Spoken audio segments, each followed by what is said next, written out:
वेळात वेळ काढून बोला, वेळात वेळ काढून बोला, शब्द मायेची दो प्रत्येकाच्या नशिबात नसतो आई वडिलाचा, प्रत्येकाच्या आयुष्यात नसतो आई वडिलाचा।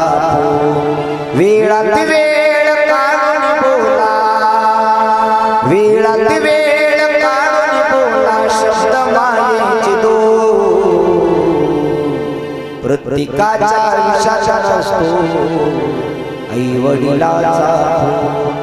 बापावानी छत्र छाया नाही आई वाणी माया, बापावानी छत्र छाया नाही आई वाणी माया। स्वर्गावगा असतो दादा घे समजून त्यांच्या पाया, त्यांच्या नंतर काळजी आपुली, त्यांच्या नंतर काळजी आपुली, सांगा कोण करणार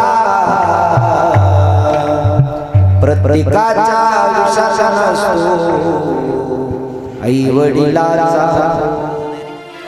कोण सांभाळणार तुमच्यापैकी बापाला? त्यापैकी सगळ्यात लाडकं शेंडीपळ होतं ना, त्यानं सांगितलं त्याला काय सांगण्याची गरज आहे, कोण सांभाळणार आहे? आम्ही तिघ जण आहे ना, तुम्हीच ती 4-4 महिन्याच्या आम्हाला बाऱ्या लावून द्या। 4-4 महिन्याच्या बाप सांभाळण्याच्या बाऱ्या लावल्या। त्या बापाच्या डोळ्यात पाणी आलं।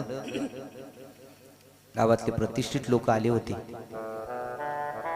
आणि डोळ्यात पाणी येऊन त्यानं हात जोडले आणि त्या गावातल्या व्यक्तीसमोर म्हटलं, हे वाक्य ऐकायच्या अगोदर मला मरण आलं असतं तर बरं झालं असतं।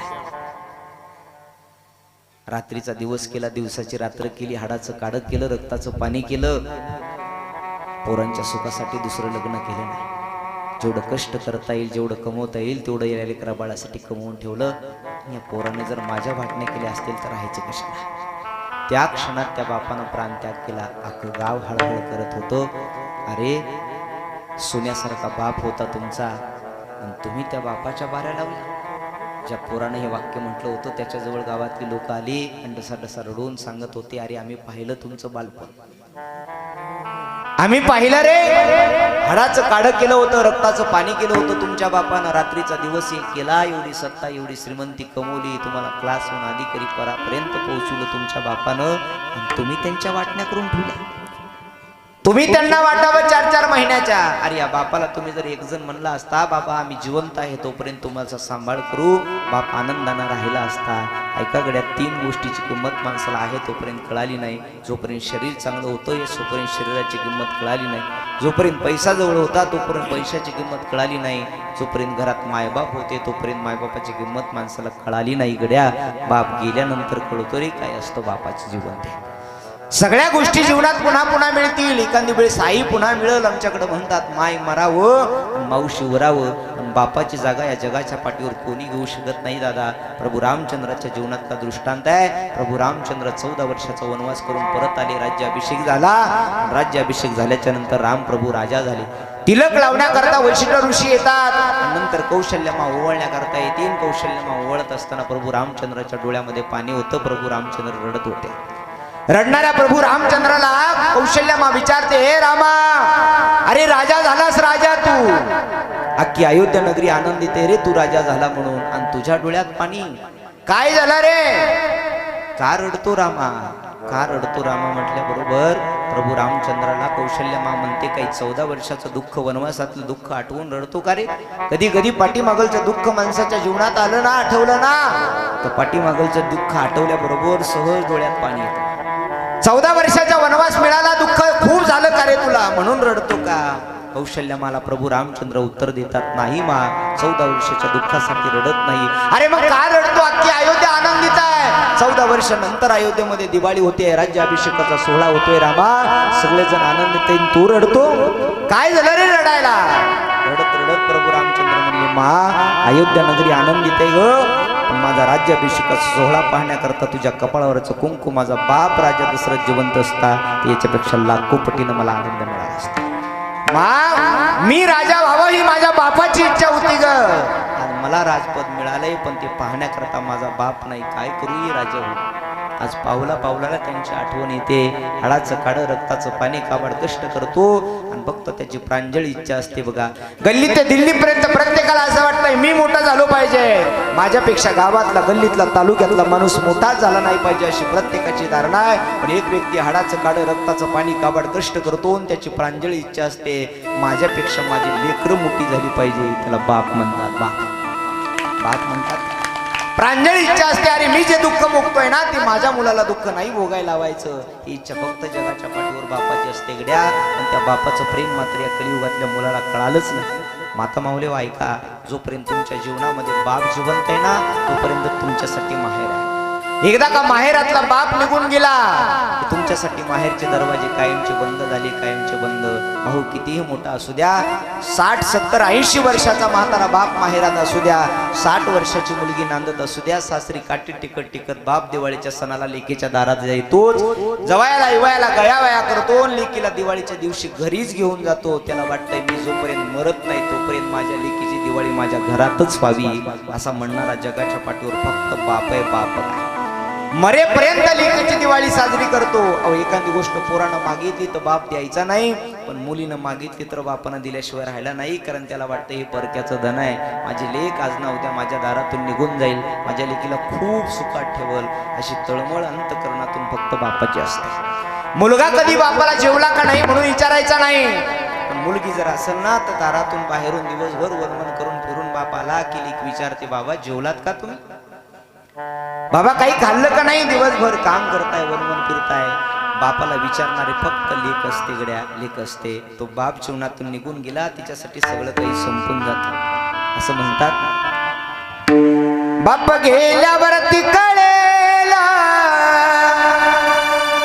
कुंकवाचे मोला, मुलांना कळून येईल काही होता बापाचा रोल. बाप गेल्यावरती कळेला कुंकवाचे मोला, मुलांना कळून येईल काही होता बापाचा रोल. आई सईदा रुक्मिणी माता बापात विठ्ठल पहावा, या दोन दैवता पोटी पुन्हा पुन्हा मी जन्म घ्यावा जपा त्यांना. त्यांच्या म्हातारपणी बाप माझा वेदनेचा आई तव्यावरची भाकर बाप तव्यावरचा पलिता, भाकर करू नये म्हणून चटके खाई माझा पिता. वेदना किती जरी झाल्या तू कुणाला सांगत नाही, फक्त गरजा परिवाराचा तू पूर्ण करीत राही दुःख लपवून.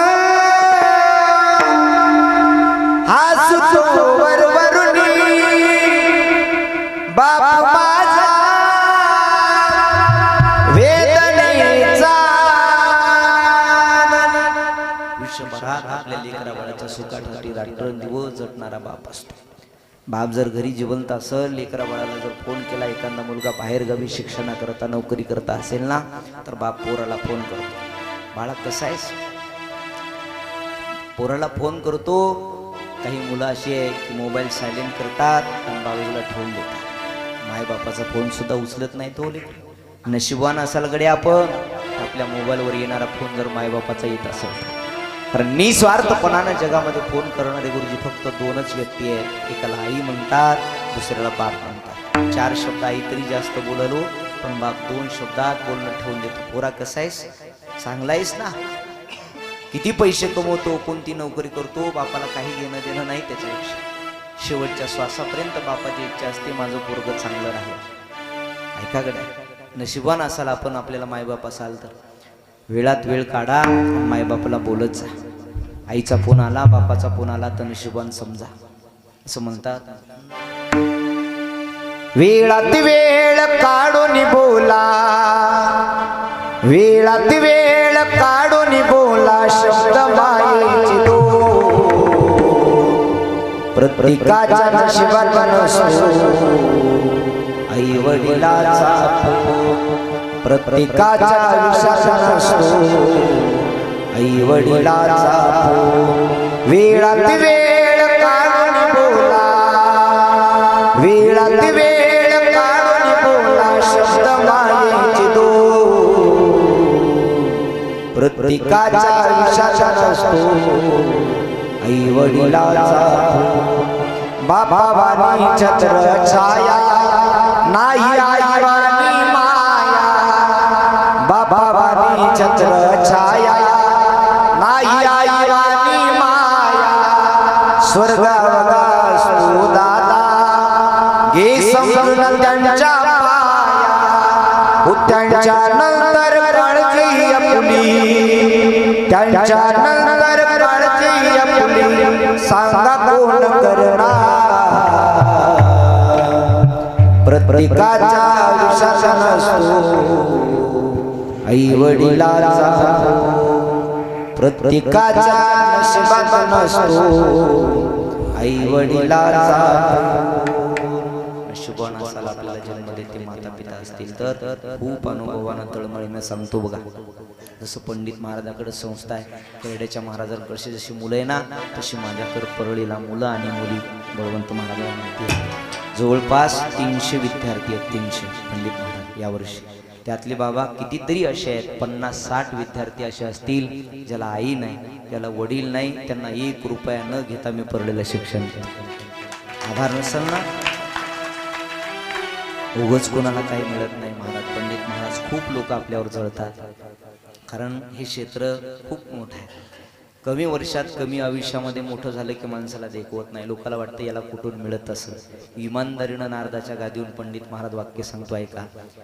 खरंच ज्याला गरज आहे अशा मुलांना कुठल्याच स्वार्थापोटी मी सांभाळत नाही म्हणून मला देव देत आहे.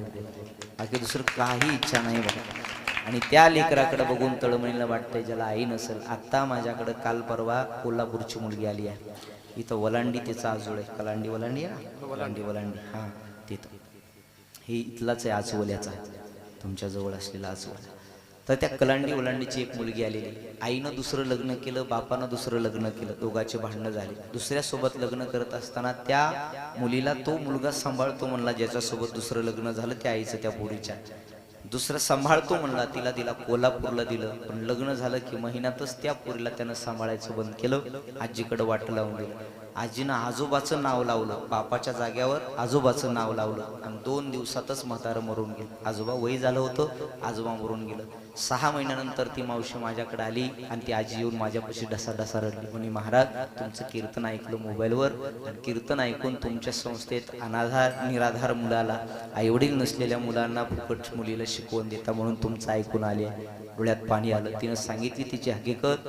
महाराज सगळं काही देवानं चांगलं केलं पण मुलीला आयुष्यभर मी तर सांभाळू शकत नाही म्हणून दुसऱ्यासोबत लग्न करून दिलं. पहिल्यानं सांभाळलं नाही दुसऱ्यासोबत लग्न करून दिलं पण त्याने या लेकराला उन्हाळ्यात टाकलं. सोन्यासारखी मुलगी दिसते. 3रीलाच मुलगी आहे फक्त.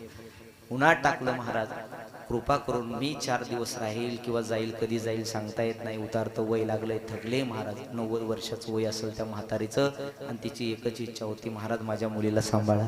तिला एवढंच सांगितलं आई जोपर्यंत मी जिवंत आहे तोपर्यंत तुमच्या लेकराला काही होऊ देणार नाही. आयुष्यामध्ये काय मिळेल कुणाला काय सांगता येत नाही शरद भाऊ माहिती नाही. पण देवानं नशिबानं आईवडिलाच्या कृपेनं भगवान बाबाच्या कृपेनं खूप मिळाले. या लेकराची सेवा करण्याकरता यांच्याकडे पाहिलं ना आई काही असते बाप काही असतो. काही मुलं आई वडिलांना आपल्या बोलतात पण ज्याला आईच नसेल ज्याला वडीलच नसेल त्यानं कुणाला बोलायचं सांगा ना. आयुष्य खूप बिकट असतं बघा. आई वडील आहेत तोपर्यंत चांगल्यापणी मायबापाची आठवण येत नाही पण वाईट वेळेला आपल्याला धावून येणारे फक्त जगात मायबाप आहे. नशिबान असाल आपण आई वडील असेल तर चला जेवढी होईल तेवढी मायबापाची सेवा करत झालेली सेवा परमात्म्याच्या चरणी समर्पित करून वाणीला या ठिकाणी पूर्ण करा.